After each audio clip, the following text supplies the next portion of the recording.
Hi! In front of me is Motorola Moto G82, and today I would like to show you how you can change and customize the of your keyboard on this smartphone.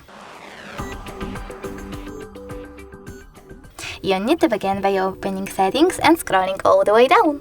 Now choose System, click on Languages and Input, on-screen keyboard, and finally Gboard. Over here click on Theme and choose Show More to see all available options. When you're ready, click on the best one for you. I will go with that one. Click on this switcher next to keyboarders to manage them and tap on Apply. When I go back, as you can see, theme of my keyboard has changed.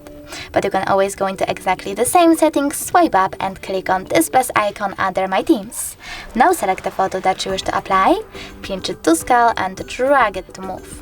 When you're ready, select Next and adjust brightness by swiping left or right.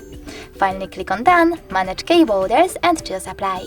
When I go back this time, as you can see, theme of my keyboard was successfully customized with an image. Thanks so much for watching. If you enjoyed this video, leave a like, comment and don't forget to subscribe. Bye!